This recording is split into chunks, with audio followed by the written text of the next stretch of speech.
welcome back to Let Glory Shine. I'm your host, Martha Glory, and I'm so glad that you are here for another episode of Let Glory Shine. I have an awesome guest today, and I can't wait for you guys to meet her. And I was just reading her notes from where she applied to be a guest, and I'm like, there's so much exciting stuff that I want to get right into. So I'm going to introduce you to Samia Bano. Welcome to the show. Hi, everyone. Thank you so much for having me, Martha. Absolutely. And I just had the pleasure of being on your podcast, which was so much fun. And it opened up this like vortex of questions. And then now I get to interview you for mine. And it's just I can't wait for my audience to get to know a little bit about you.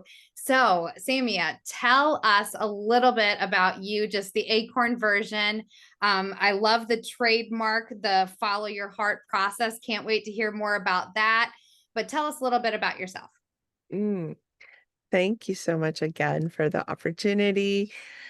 So my name is Samia, and I'm a happiness expert, and I'm a podcaster, but also coach and trainer.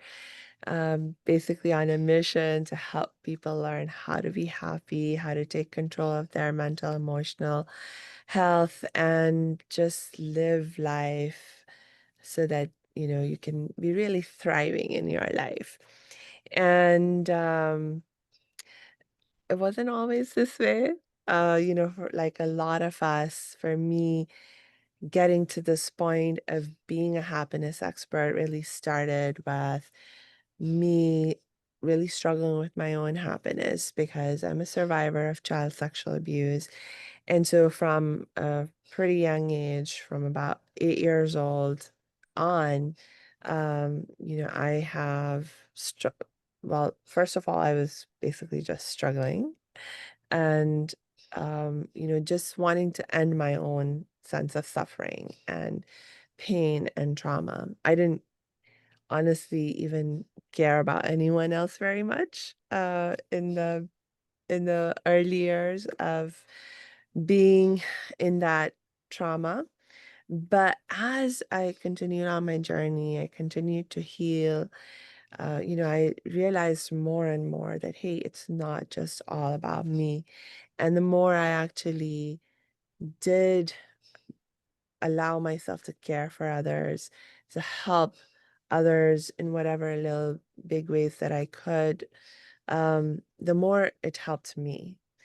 And so that was like such a big lesson that I learned in my life, in my own healing journey, that it's like continues to be a guiding guiding Yes. light and a guiding lesson for how I live my life now.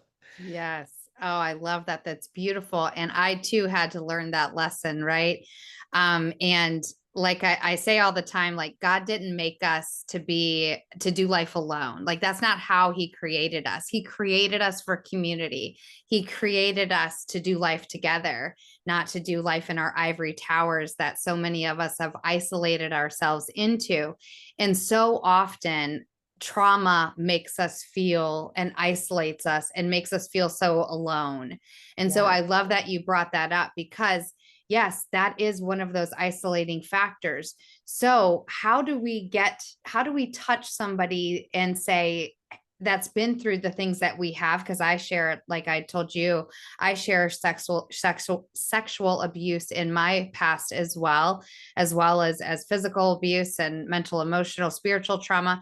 So, how do we reach those people that have experiences like we have had and say, actually, helping others is going to help you? Like that just seems so contradictory until you start on the journeys that we have. But how do we reach somebody in that capacity? Yeah, it's I think different for everyone, right? Like in terms of the journey that we will have for our healing. I know for me, like it was just that I spent so many years of my life going inward and focusing on myself and I tried everything I could to help myself um, I didn't want to have to deal with other people. I didn't want to have to think with other people. I didn't feel like I had the capacity to Right. w- deal with other people, to worry about them, to deal with their emotions. It was Right. like a really one of the things that I was most afraid of in those years was having to deal with any kind of mental emotional drama because Mm. it just overwhelmed me. I was so easily overwhelmed by any kind of strong emotions eh, that I just didn't want to deal with them eh, in anyone else, let alone myself, because I didn't know how to handle it, Right. you know? And so that was like the best I could do at that stage in my life was to just be in avoidance and denial and suppression sort of my own emotions and running away from everyone else that was having issues. Right. Right. Absolutely. Yeah, and so it wasn't until I think it's just part of how God is very kind and sort of like allows us to experience what we are ready to experience, you know, and we're able to handle. And so at some point, I was in my like mid-teens at this point when life happened around me. And suddenly I found some compassion. I found some capacity to look beyond my own needs. And in my case, what happened was that my brother had an accident Mm. and he ended up in a wheelchair, and my mom was really struggling to take care of us. There's three of us siblings, and as if a mom's life isn't busy enough without having one of her children suddenly now end up in a wheelchair and trying to handle everything um, that comes with that, in addition to everything else that she has to handle. And that was like one of the breakthrough moments for me in terms of life gave me an opportunity to think about someone other than me and my own Mm. suffering and be like, hey, Samuel, will you do something here to try and help out? Mm. Will you do something to try and help out your brother? Will you do something to try and help out your mom, make things a little bit easier for her? And um, thank God I was able to say yes. And so that for me was how I started with trying to think about someone other than me. And it felt easy enough to do that in that moment. It's like, okay, okay, I'm just gonna help my brother, like, get into his wheelchair or, do what my mom says. That's not too hard. That's not too much drama. Like I can handle that. But Yeah. that's how it started. And so sometimes it's just that, like life gives you these like little opportunities and um just give it a try. Say yes Right. sometime. Yeah. You brought so many little nuggets up that I want to explore, but one of the biggest ones is like that God gives us opportunities, right? To stretch us, to grow us, to teach us something. And so often we miss it, right? Because we're so absorbed in our own pain, or we're in a place of like, well, show me the whole path, and then I'll start taking those steps. And God's like, no, no, no. I can only give you what you can handle in this moment, right? If I gave you the whole thing, you would quit, throw in the towel, and you would never get there.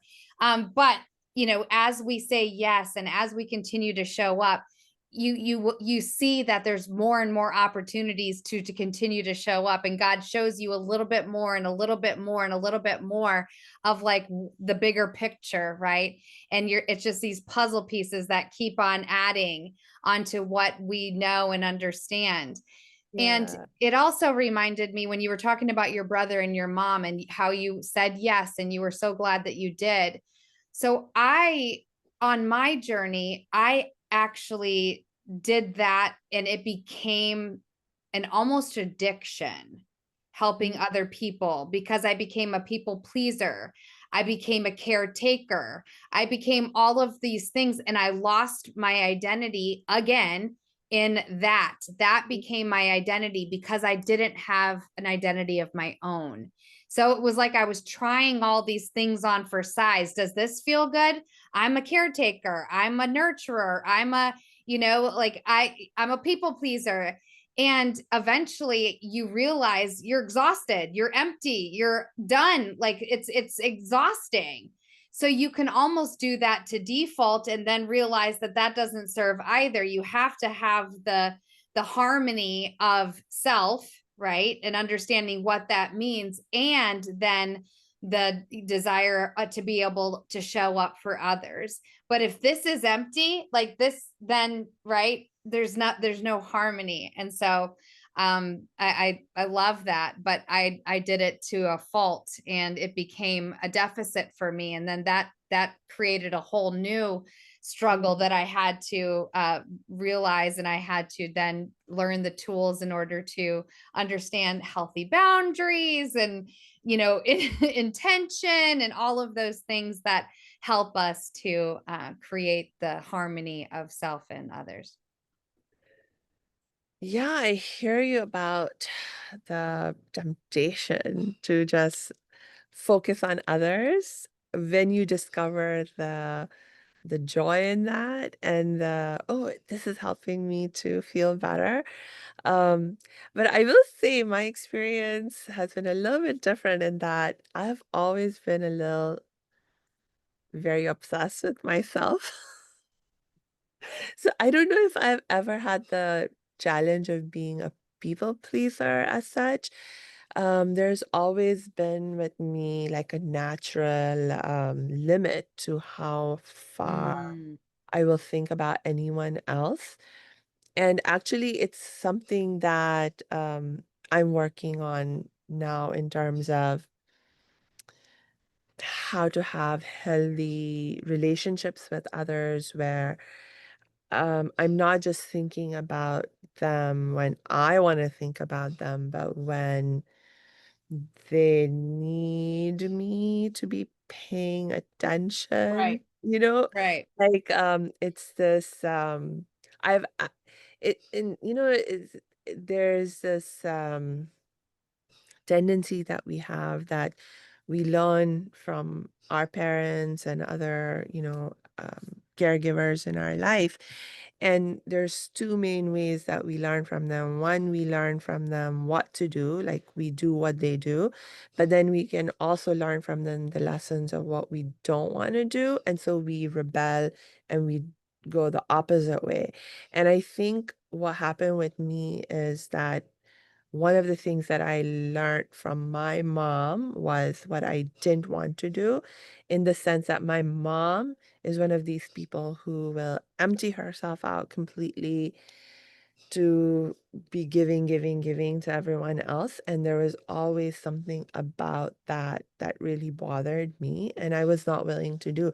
Like, even in like, when I was mentioning when I was really traumatized, my reaction was to go in myself and not care about anyone else. And right, I could never completely shake that off in terms of thinking about myself first before thinking about other people. And like even now, when I'm not traumatized, I'm not in the midst of some bout of depression or things like that, I still feel a sense of resistance around um, like my mom, she's constantly thinking about, "Oh, what could this person be needing? What could they be wanting?"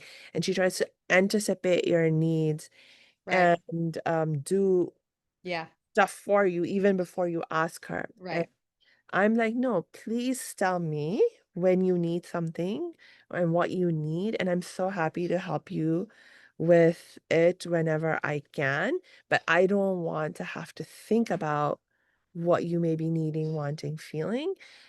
Because for me, that can feel like a burden because then I have to have awareness and attention Right. in ways that don't come very naturally to me. Right. But there is a value. I'm like, so for a while, like, I had this attitude that I just took on in a very rigid way where I was like, no, I'm not going to pay attention to what other people are doing, thinking, feeling, needing, wanting. If someone wants me to do something for them, they better tell me. But I became too rigid with that mindset. And, so now I'm like working on creating that balance of, okay, no, Yeah. sometimes I can allow myself to be Yeah. aware of Yeah. other people and anticipate to some extent how they're thinking, feeling, needing, wanting, etc. So I'm hearing you talk, and I am just I'm there's a dichotomy and a big question that I have, because some of the Yeah. things that you shared in your in answering the questions are that you are a certified Reiki healer, that you are a crisis counselor. Well, as a fellow Reiki master, like, I know what it means to hold space for somebody and to offer that energetic healing. And the same thing with crisis counseling. So the things that you are saying about needing to put the, to save the space for yourself, and that your only attention is on self, and that you're having to learn this, those two things that you practice don't leave a whole lot of space for self. You're healer first, you are listening crisis holder first in those. So explain to me that dynamic, because it seems a little um I don't know. It seems like it would be hard to hold that, what you're Really? explaining. Oh, that's interesting. So we must, obviously have a difference in experience with holding space in those roles.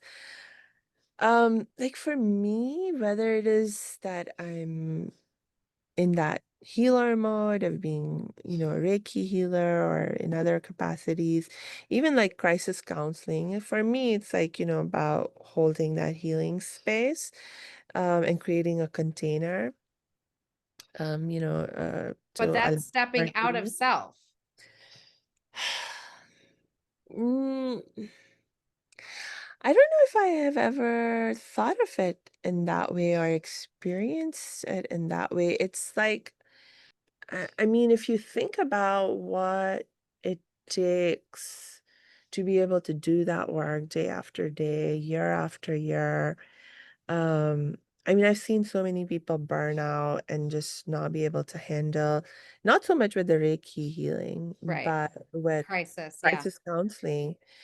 Um, One of the things that has helped me just stay in it and not burnout is because I've always been able to have this sense of separation and this Mm, recognition of uh like what the other person is feeling, experiencing. That's not me. That's not mm, my trauma. That's not my feeling. I'm holding space for them to feel what they need to feel, express what they need to express, but they're not me. I'm not them. yeah. And so for me, I've always had this sense of clarity and also, this practice of non-attachment, Mm, being able to, I mean, I think it's also partly a skill that I've had to develop of, like letting go of emotions and thoughts that would otherwise overwhelm me. yes. Um, because that was actually a very critical thing for me to learn. As I mentioned, when I was severely traumatized, one of my biggest challenges was not having the capacity to deal with strong emotions, whether it was my own or someone else's. And I actually forced myself. Like, one of the things that I did straight out of college was I joined this organization called Peace Over Violence, and I went through their training to become a crisis counselor on the it was a sexual assault and domestic violence hotline. Mm. And I made myself go through that training because I was like, well, first of all, it was an opportunity that opened up because when I was in college, I got into working with other survivors of sexual abuse and went through a training to do advocacy for survivors. And so then this other opportunity to become a crisis counselor opened up. So that was like the first thing I got into as soon as I graduated from college. And I made myself do it, even though I was like really afraid because I was like, "Oh my gosh." I was like, if I can get through the training, if Right. I can learn to handle myself on the crisis line, then I know I have the capacity to handle strong emotions, whether it's in someone Yes. else or in myself. And so I made myself go through that training and I found, "Oh yeah, look, I can do it. I can do it." And a big part of that being able to do it was learning to let go of those disturbing thoughts and emotions. Um, and so, like for me, it's been a very natural part of being in that role to maintain a clear sense of separation Yeah. between me and the other Yeah. person. Wow. Thank you so much for sharing that because when you were speaking, it cleared up the question that I was having. And it then reminded me it's more I struggled with it because of lack of an identity to hang Ah, on to, right? I didn't have the worth of self, right? mhm, So mhm, that's why I had such a struggle between the two. But as I have been on my healing journey, I too now can care without carrying, mhm. right? I can love and I can support without taking on all of their emotions or their junk or their right it, Yeah, or taking it personally. But that is only because I have stepped into self and and so hearing you talk about it, and you were like, no, I had self. And yeah, that's why I wasn't understanding like how. And now, so thank you for clearing that up. That makes it a lot more, I understand it a lot more clearly. And I think you were practicing maybe even before you understood what you were practicing of the importance of maintaining self and understanding that you could care without carrying their stuff. You could hold it in that container. You could hold, the emotions, the whatever it was that they were experiencing. You could hold that and show empathy, compassion, love, support, all of those things without taking it home with you. And that is such an important part of what I've learned as a coach now, as a trauma informed coach, and as somebody that is able to walk alongside others that have experienced trauma, and not have to allow it to trigger me or to take me back down a spiral or any of those things. I can hold that container of space without allowing it to seep into my own self-worth or my identity or those things. So thank you uh, for sharing that. That was very helpful. yeah. No, it, no, it, what you're saying totally makes sense. I mean, given your experiences, being a survivor of a cult, of course, your sense of self was compromised. And, that's such a common experience, though, for so many of us. Like I was mentioning, my mom, she has, I mean, she's constantly that giver type with always like sacrificing her own Yeah. even well-being to take care of others. And so it's a very common experience. And I think in some ways I have stood out even in my own family and friends circles because, as I mentioned, I've always had this almost like high level of self-obsession.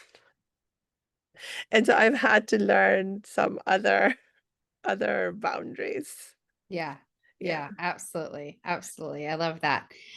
So what is it that you are doing or excited about now? You're a happiness expert, crisis counselor, Reiki healer. What is something that you're excited about now? I love everything that I do. I'm not actively crisis counseling anymore. When I started my own happiness coaching training practice, that's called the Academy of Thriving. So I stepped away from working on the crisis hotline at that time. But yeah, it's basically you know, that same mission in as many ways as I can live it, of sharing with other people what I've learned to be really helpful in my own journey of healing, of transformation, and helping others to learn some of those lessons and bring them into their life. So whether it's through the podcast that I have, my show is called Make Change Fun and Easy, or the coaching work or the training work that I do. A lot of times now, my core set of folks of community that I work with are fellow change makers, people on a mission to create change, not just in their lives, but in the world. And, for so many of us, the core challenge that we face is that, feeling of loneliness of, oh, I'm in this alone and it's really hard. And one of the reason it feels so hard to do the change making we want to do, whether it's at a personal level or a social level, is because we feel so alone. And so, to create that community, to do the work that we want to do in community, that is, what I'm all about. Love it. Love it. Change maker, fellow change maker. I love it. Global. Let's make an impact. Right. So we are just about out of time, and I always end my show the same way. I ask my guest, what does it mean to let your glory shine? Mm. To let your glory shine. Yeah, just be who you are. Like, just be fully you. And I think one of the things that I have learned from you, Martha, and I love so much, is to just go to the essence and to just think of it very, very simply. So when we think about who we are love, we are light. So just be love, just do love, uh, in every which way that you can do it, that you get the opportunity to do it. And that's how you let your glory shine. I love that. Thank you so much for being on my show, Samia. It's an honor to meet you. I'm just grateful for the connection and love the opportunity to have a conversation with you. And I know that my audience has been blessed by this conversation as well. So thank you so much for being here this evening. Thank you for sharing another episode with us on Let Glory Shine. We look forward to seeing you next week. Same place, same station. Until then, let your glory shine. Love you. Let glory shine. From the ashes I rise. Every scar a story, every tear baptized. This is my freedom. This is my climb. Let glory shine. It's the power inside.